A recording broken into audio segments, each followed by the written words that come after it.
Um anjo me levou em espírito a uma montanha grande e alta.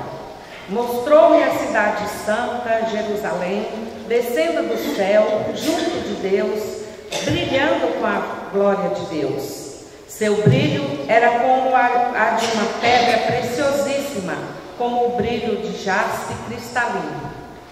Estava cercado por uma muralha maciça e alta, portas. Sobre as portas estavam 12 anjos, e nas portas estavam escritos os nomes das 12 tribos de Israel. Havia 3 portas ao lado do oriente, 3 portas ao lado norte, 3 portas ao lado sul e 3 portas do lado do ocidente. A muralha da cidade tinha 12 alicerces, e sobre eles estavam escritos os nomes dos 12 apóstolos do Cordeiro. Não vi templo na cidade, pois o templo é o próprio Senhor, o Deus Todo-Poderoso e o Cordeiro.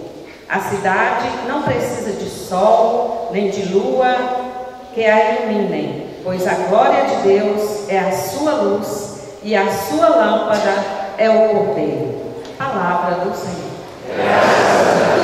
Meus irmãos e minhas irmãs aqui presentes na matriz de São Norberto de Monte Claro, meus irmãos e minhas irmãs que participam conosco desta celebração através da Rádio Educadora, meus irmãos, minhas irmãs, telespectadores do canal 20, programa Homilia. Louvado seja nosso Senhor Jesus Cristo. Amém, Senhor.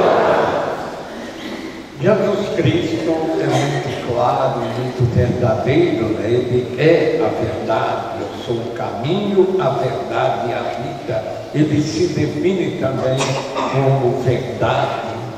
E quando Pilatos, é o governador romano, perguntou para ele se ele era rei, ele respondeu: eu sou rei, eu vim trazer para esse mundo a verdade. Então é por isso que ele nos fala: se alguém me ama, guardará a minha palavra. É a verdade, é a palavra de Deus, é a verdade. Jesus Cristo é a verdade. E ele revela para nós o plano de Deus, a vontade de Deus, o projeto de Deus, todas as propostas de Deus para o nosso bem, para a nossa salvação, para a nossa plena realização. Então, meus irmãos, minhas irmãs, vamos acolher com muita simplicidade, mas com muito empenho da nossa parte. Vamos acolher a palavra de Deus como a grande verdade a orientar a nossa vida, a iluminar a nossa vida, a santificar mesmo a nossa vida. O que a primeira leitura de hoje nos ensina? A leitura sexto domingo da Páscoa, então leitura dos Atos dos Apóstolos, no capítulo 15. Então nos ensina como é importante o diálogo, a união dentro da comunidade, a começar da comunidade básica. A comunidade básica é a família, e a comunidade salvífica é a comunidade igreja, a comunidade de fé, a comunidade de oração, de celebração, de proclamação da palavra. Então vejam bem, a verdade deve estar nessa comunidade através do diálogo, do entendimento. Quem é que não tem problema? Quem é que não passa por momentos de crise, por momentos de desentendimento ou até mesmo de contrariedade? A primeira comunidade passou por isso. Havia entre os cristãos recém-convertidos, os novos cristãos, a nova religião, havia os mais radicais que vieram do judaísmo, e às vezes eles queriam impor até aos pagãos, aos novos discípulos de Jesus, que não conheciam a lei de Moisés, não seguiam a lei de Moisés, eles queriam impor aquele jugo pesado também da lei de Moisés. Moisés que chegava: se vocês não forem circuncidados, vocês não se salvarão. Os judeus falavam com os pagãos, e os pagãos precisavam de circuncisão, porque já tinha o batismo. O batismo aperfeiçoou a comunhão com Deus. A quem é batizado, ou quem vai ser batizado, precisa de circuncidar. A circuncisão era apenas uma preparação remota para a verdadeira comunhão com Deus, um verdadeiro sinal de compromisso com Deus, que é o batismo. Mas mesmo assim, os radicais, os conservadores, chegavam para os novatos falando: não, se vocês não circuncidarem, vocês não se salvarão. Não se salvarão. Então, conflito na comunidade, desentendimento na comunidade, dificuldades de relacionamento. Então, o que os apóstolos fizeram? A reunião, o diálogo, o momento de expor, cada um colocar fazer sua colocação. Aí a importância do apóstolo Paulo e do apóstolo Barnabé, porque o próprio São Pedro era muito ligado aos judeus. Ele também, às vezes, teve dificuldade de conciliar essas duas coisas. Mas aí Paulo e Barnabé, e vieram outros líderes comunitários, das várias regiões, e ali eles conversaram com fraternidade, com união, com serenidade, com paz. Eles conversaram e decidiram: não, nós não vamos impor o peso da lei antiga sobre a lei nova, que é a lei do amor, a lei da fraternidade, a lei da comunhão direta com Deus. Então, concluir, a única coisa que vocês vão fazer são essas três coisas, que essas aqui são escandalosas. Vocês irem nas festas pagãs, na idolatria, e participar daquela festa, comendo, bebendo. Então, festa de idolatria aos deuses romanos, aos deuses gregos, nessas festas vocês não vão não.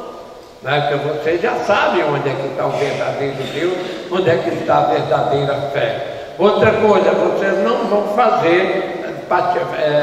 concordar com uniões ilegítimas. Quem é casado não pode casar de novo. Eu vou deixar essa mulher e casar com a outra. Eu vou deixar esse homem agora ao meu prazer, ao meu desejo, por minha decisão, eu vou casar com outro homem. Não, aí casamento que Deus uniu, o homem não separa. Então os apóstolos foram fortes, firmes e claros em relação à constituição da família, porque Jesus também tinha sido. Foi Jesus que falou que o que Deus uniu, o homem não separa. A família precisa de consistência, precisa de perseverança, precisa de profundidade, precisa de consistência. Então isso os apóstolos não abriram mão. E outra coisa que eles não abriram mão foi das carnes, das carnes sacrificadas. Então essas carnes também, que já traziam uma conotação, uma conotação negativa. Então eles falaram: essas carnes também vocês não vão comer. Mas as outras coisas, as propostas da fé em Deus, da comunhão fraterna, da força da Eucaristia, a força do perdão, a força do Espírito Santo, dando condições de cumprir bem a missão, vocês todos vão aceitar. Como é importante a união, como é importante o diálogo, como é importante a gente tirar conclusões participadas. A gente não chegar com autoritarismo: eu quero é de Deus, eu mando é assim, está falado é assim. Então é importante demais esse diálogo, essa convivência, onde cada um tem liberdade, onde cada um tem possibilidade de expor a sua posição e tem também o coração aberto para aceitar aquilo que é a conclusão da maioria, aquilo que é a conclusão da verdade. Que Deus nos dê muita força, meus irmãos, na família e na comunidade igreja, para o diálogo, o entendimento, o bom relacionamento. Quando nós passamos para a segunda leitura do livro do Apocalipse, aí a descrição da cidade santa, esta cidade santa, esta nova Jerusalém, já é o próprio reino de Deus. O reino de Deus teve como porta, no primeiro momento, a lei de Moisés mesmo. Então, as tribos de Israel, o povo de Deus iniciou com Abraão. Abraão é mesmo o primeiro patriarca, é a primeira referência, como também os filhos de Abraão, os netos de Abraão, né, e as tribos de Israel. Então são a grande referência de início, de formação, de começo do povo de Deus. Então por isso é que fala que as portas têm o nome das tribos, das 12 tribos de Israel. Porque realmente aí é o início, a primeira referência da formação e do bom encaminhamento do povo de Deus. Como também tem outra referência que é importante para nós, é que nos alicerce, uns alicerces muito bem feitos de toda a cidade, o nome dos apóstolos. Então nossa igreja realmente é uma igreja apostólica. É uma igreja católica porque ela é a mesma no mundo inteiro. Não são pedaços, não. É uma igreja unida, é uma igreja una no mundo todo. É uma igreja que tem Cristo como cabeça e que tem os apóstolos como os alicerces. Nós temos a tradição apostólica, nós seguimos o jeito dos apóstolos na nossa igreja. Que é a única igreja que tem um sucessor de Pedro. Tu és Pedro, e sobre esta pedra edificarei a minha igreja. É a única igreja, porque é a única verdadeira, que segue fielmente o que vocês unirem na terra, será também unido no céu. Se vocês perdoarem na terra, é a igreja que dá o perdão oficial, em nome de Deus, em nome de Jesus Cristo, o Salvador. É a única igreja que segue fielmente aquilo que Jesus falou na última ceia, na hora que ele falou: tomai e comei, isto é o meu corpo, tomai e bebei, este é o cálice do meu sangue, do sangue da nova aliança, fazei isto em memória de mim. Então a igreja católica nunca deixou de celebrar a Eucaristia, nunca. Nós sempre fazemos em memória de Cristo a celebração da transformação do pão do corpo, do vinho no sangue do nosso Redentor. Então vejam bem, a nossa igreja ela é apostólica, e por isso vem todo esse brilho aqui.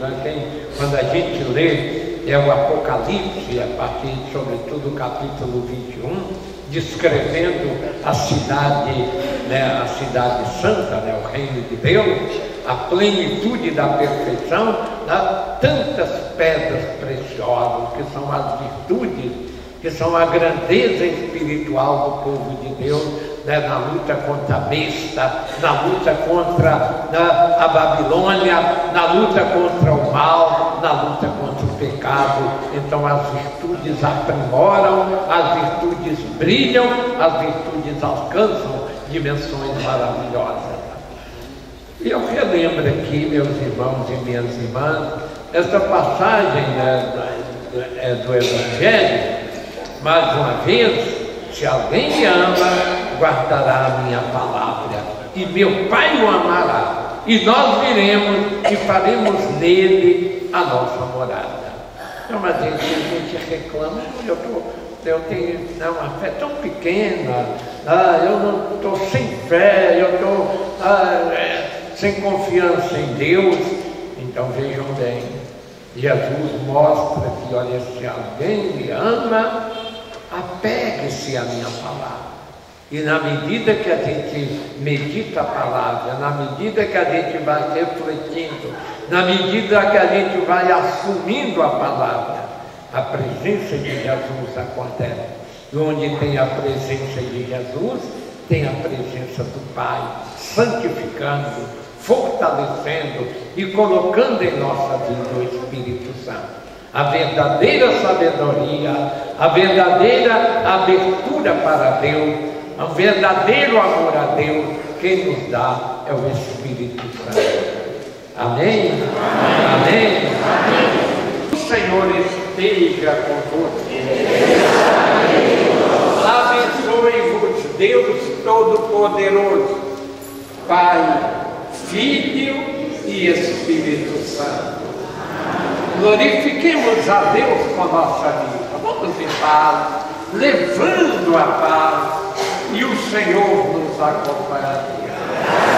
E Nossa Senhora e São Norberto nos proteja.